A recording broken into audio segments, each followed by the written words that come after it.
Hello everybody, Adrian Plass here. Yes, and Bridget.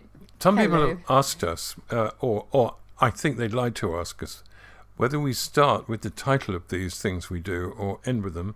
Well, for those who are interested, when we get to the end, although we've had some idea of where we're going, we then look for a title to make sure it actually fits what we've talked about. So there we are, just so you know. Right, so where are we? I think it's 126. 126, yeah. 126 in Sounding the Shallows. Yeah. And yes, we've had several emails, I think, Adrian, about what we were talking about last week, which was really about autumn. Yeah, about people really got into autumn, garden didn't to they? bed, and about just what it feels like at this time of year.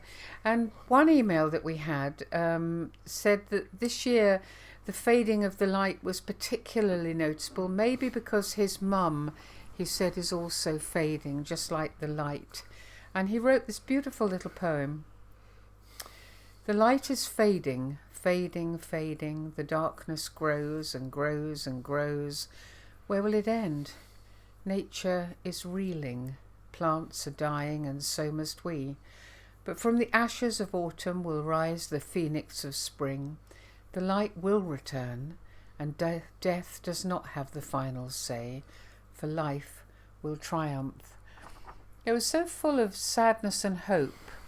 I thought that is more or less sums it up in a way. It's really odd how dark you can feel and how suddenly light you can feel at this time of year. Well, but we said all that last time. Well, we did, but the interesting thing is that the last week when we were talking, it was October, and it felt like autumn. This week, it's definitely November, and it's as though November has suddenly thought, oh, blimey, it's November. That's right. And it's pouring with rain and very, very cold today. Yeah. Years ago, I bought a book. It was the first book I ever bought as a teenager, and it was called The October Country. It was by Ray Bradbury, a book of short stories. And I was so proud of having bought that book. And it was called The October Country because the stories were like the autumn. Moved from darkness to light and light to darkness, and I still remember them as some of the finest short stories I think I've ever read. But I'd forgotten them until just recently, I think. So I must hunt that out, see if I've still got a copy somewhere. Yeah, I wonder whether maybe coming into the very beginning of, dare we say, winter, makes us think about books more. I don't know. It's sort of the need to be cosy. And of course, we've just had, here we go again, Halloween. And that brings out all sorts of feelings in just about everybody, doesn't it? Yeah, it does. Quite a lot of strong feelings, one way and another, aren't there? Well, there are, and maybe reasonably. I mean, certainly there is always that feeling of contrast, of light and darkness. Yes, I don't know. Sometimes it gets a bit extreme. I mean, tell people what you saw the other day. Oh, well, yes. I mean, there was nothing, I suppose, wrong with it. But I went into a store, just a supermarket, and one of the staff was dressed up, which is fine. But it did strike me that if I had a small child with me, they might have been very frightened because this person was dressed as a nun with an upside down cross and blood all over her and big dark eyes, and I'm sure it was just having fun. And certainly the person who was standing near me said, oh wow, that's an amazing costume. I mean, maybe we're particularly sensitive, Adrian, because if you think about our daughter, when she was about 3, we decided to stop at, I mean, I don't know if they're still around, Little Chefs, but we were going to stop at a Little Chef, and somebody was dressed up Little Chef was a restaurant, just so you know. Oh, yes, sorry. A roadside restaurant. Roadside restaurant. And the Little Chef man was a sort of, almost like a, well, I don't know. Great big plump white figure on a pole. Yes. Or swinging in the wind. No, but this was a person dressed up who was obviously paid a pittance to be the Little Chef man, to welcome people into the Little Chef. So we pulled the car in, if you remember, and she got out of the car with us, took one look at the Little Chef man, screamed, and we had to get back in the car and drive off to find another restaurant at the side of the road. Yeah, So she hated it, didn't she? I did think when I saw this person dressed up that, yeah, it's quite extreme, the extremes now, maybe in a different way to how they used to be, of ghouls and skeletons and all that. One of the horrific other things, of course, is you only have to turn the news on at the moment to find horrible things. Some of the things that have been reported recently on the 6 o'clock news, I couldn't believe that at a time when there were still children around, they were still being reported. Whether we've changed the level of tolerance as far as that sort of thing is concerned. Maybe we have. I mean, there is another reality, isn't there? I know our little grandson had the most amazing walk on the day of Halloween, because he couldn't believe how many exciting pumpkins there were to be seen. Round, lovely, bright orange things. Well, he went on a pumpkin hunt with his daughter, with our daughter, his mother, and to his amazement and pleasure, the pumpkin hunt was full of pumpkins. That's right. Because there was one at about almost every house. Yeah. So and he enjoyed that, didn't he? In themselves, is there anything wrong? I struggle with this. I mean, I remember years and years ago, our church had a light party, and I love that. I mean, why not? You're celebrating light as opposed to darkness, and I think it is an opportunity to tell children about the light, about Jesus and all the rest of it. But at this particular party, 2 5-year-old identical twins turned up dressed as witches. Now, they were very excited. They were dressed up and they looked very pretty. And for a moment, one of the people organising the party said, I don't know what to do. Ought we to say something? The danger of that would be to turn something innocent and fancy dress and sweet and fun into something evil. It's really complicated. Not easy. I mean, we just had 2 trick-or-treaters in our house. And the first ones were 2 girls of about 11, I suppose, with their mum. She didn't look particularly thrilled about being out in the dark with them, but they were bright-eyed and happy. They went off with their sweets, and then we had one other, which was 2 slightly older girls on their own. And I said, "You look a bit old for sweeties," and they said, "Oh no, we're not." And so they took some sweets, but that was just people doing something. Yeah. There was nothing dark about it. No, and yet it is celebrating darkness, isn't it? And I don't know. I do struggle. I go backwards and forwards in my thinking, if I'm honest. I'd be interested to know what other people think. But I was remembering that for us as children, Adrian, Halloween hadn't really begun. I mean, it was very much an American invention, really, this celebration and dressing up. Yeah, wasn't a lot, was there? No, you're right, yeah. But we celebrated Bonfire Night, let's be honest. I mean, that was celebrating the... we rejoiced over the burning of a person who had tried to destroy the Houses of Parliament. Yeah. And but as a child... it never crossed my mind to think of the significance of that at all. No, it was to do with very burnt baked potatoes in the bottom of the bonfire, and toffee apples, where the toffee always ran off the apple, and woolly hats and gloves, and fireworks that never quite fulfilled their potential. I mean, obviously, when you look back, it verges on the horrific that you're pretending to burn somebody, but at the time, I don't think anybody. I think the memory or the consciousness of what that actually meant had kind of gone or been dissolved in some way by what it had turned into. But I still don't know. Does that matter? I mean, ought it to matter? I don't know. I certainly hate some of the really dark stuff that's around, and like you said, Adrian, maybe we ought to be facing the real evils. I mean, there's a lot around. Some very nasty things going on. And maybe we should have more courage. I mean, I didn't speak out to the person dressed up like a nun, upside down cross and all the rest of it. Maybe I should have done, but what? I just think it's attention, really. But do you remember our friend Doreen, years and forever ago?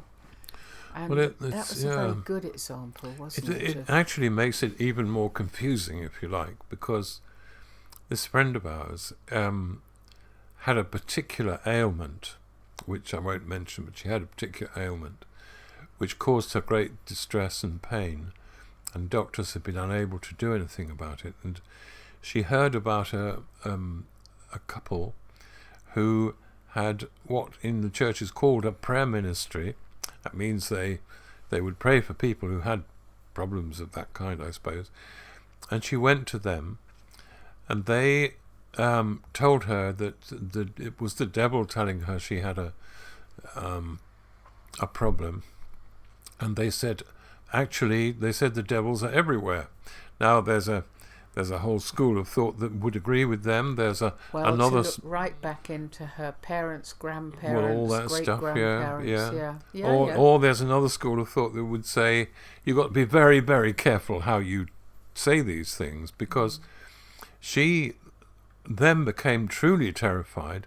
She saw devils everywhere, under the sofa. I mean, she just got inside her. So frightened. And then the couple who had told her this, hearing that we had said to her, for goodness sake, just draw a line under it. We said, turn your eyes on Jesus, didn't we? We did. said, really keep looking at Jesus, not at the... That's right. So they were quite cross with us, and actually phoned us and talked to us about why we'd interfered, or we'd decided. And it left me as conflicted as I always am. I spend my time ending up conflicted because I don't like people being hurt for no reason, but I never want to dismiss wholly things that may well need to be thought about very carefully. So there was that, just to complicate the... And I think, I said, we said to her, really you need to be looking to the light. You need to be looking at Jesus. And that might show up some things that might help in the healing. And I think in a way the light parties, I do think they can be tremendous fun, because you're reinforcing positiveness, if you like. Yeah. But I think that's different from condemning every child that has put a pumpkin out in front of their house. I don't know what other people think, but I do think we need to stop leaping at things and making decisions without thinking them through. Well, someone this week, hearing me talk about this whole area, said to me, so do you believe in the devil? And I don't like questions like, I don't like yes or no. I mean, and I said to him, I can't really answer that question easily or helpfully at the moment, but I will tell you, sometimes you can only tell people something that's happened, can't you, and leave it with them. And something that happened to me was that one night I dreamed about someone I'd been praying for a long time, and every hour, just about, I woke from this dream, and in the dream, the person I'm talking about was being attacked by the devil. And in the dream, the devil was dressed rather horribly in very modern clothes, not in a fancy dress, and was really unpleasant. And every hour I woke up terrified and praying for him, and that went on all night. Now, you tell me what the end conclusion of that is. I do know that on that night I thought, I have got to do this. And at the end of the night I was very glad it was over, and I would be very happy if I didn't have to do it again. But if I did, I would. But all I can do is record that happened, really. Yeah, so I suppose really it is, I suppose we're back to what we said at the very beginning. You have to acknowledge that dark is dark, evil is evil, but at the same time maybe reinforce the good things. I mean, when I meet people who are full of light, it is the most amazing thing, and we do know one or two people who it's are very refreshing, full isn't it? of light. Yeah. And I suppose it's just trying to avoid the knee-jerk reaction of deciding that because even your own church, or maybe what is said on the news or something, that you either agree or disagree without actually thinking it through, and maybe looking at prejudice, maybe looking at, I don't know. Do you know what I mean? Well, we've had some pretty dramatic experiences of finding that our knee-jerk reactions are not as we thought they would be. And in fact, Bridget discovered something I'd written quite a long time ago, and it was just a short piece. It was called Pride and Prejudice, and it was really about our pride and our prejudice. And we have always, I don't know if we prided ourselves, but we've always believed that we are not tolerant. No, open. We are inclusive. Open. Yes, open. We don't make immediate judgments about people. That was our fond thought. Okay, so we were in another country in Europe, and the next day we had to travel somewhere. Okay, now follow this carefully and don't judge us, because I'll tell you what happened. See what you would have thought, right? So we didn't know how we were going to travel the next day. No one had told us. And that evening we'd made friends with two people who were part of the tour. One was a lady, a charming lady, who had no hands. An amazing singer. She ate with her feet. She sang beautifully. Absolutely. And so there was her. And then the man, who was a comedian, actually, had cerebral palsy and was literally unable to move from one side of the room to the other without kind of pushing himself off the wall and doing a quick floppy run to the other side of the room. That's right. And we admired both of them when they were performing. Well, no, they were great. They were fantastic. So that was that. All that's fine, right? But now I want you to put yourself in this position, right? So that evening we said to them, as we were having a drink or something later on, we haven't yet found out how we're going to get to the next venue. So the chap said to us, oh, well, it's one of us. So do you want to just choose which of us it's going to be who takes you tomorrow? So I thought we're going to die. And I did. I can't help it. I thought one of these people can't get from one side of the room to the other, and the other one's got no hands. Drives with their feet. So I thought, we're not going to do it. We're not going to get there. As Bridget said, then she said, well, I drive with my feet. I'm pretty good at that. And he said, and I'm all right once I'm in the car. And part of me wanted to think, well, of course this is all right. But I have to be honest and say, I thought, this is terrible. What's going to happen tomorrow?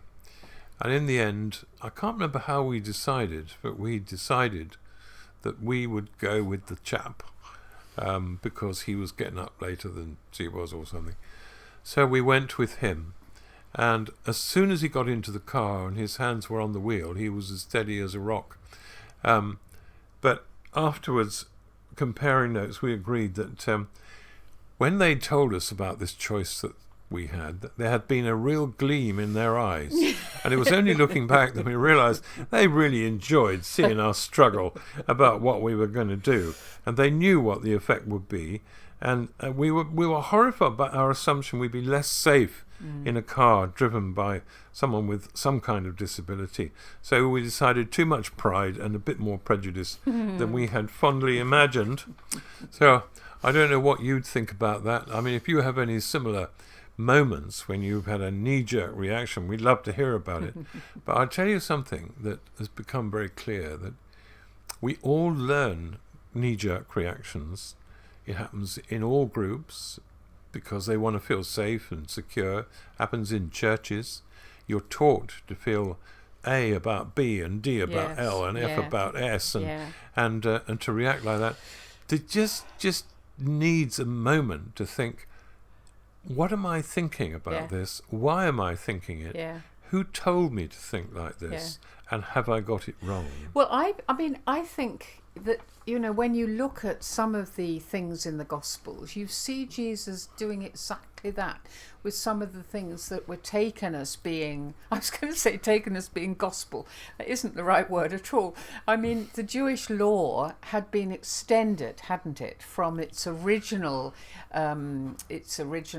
purpose to covering every minute detail of life. Yeah, And that's right. that had become your knee-jerk reaction. So when the Pharisees or teachers of the law saw Jesus healing somebody on the Sabbath, the knee-jerk reaction was, that is absolutely wrong. Yeah. And he takes that and throws it back at them, doesn't he? And says, well, if one of you has an animal that's fallen into a ditch or whatever, would you leave it? So what he does always is just kind of say, hang on, have you thought about this?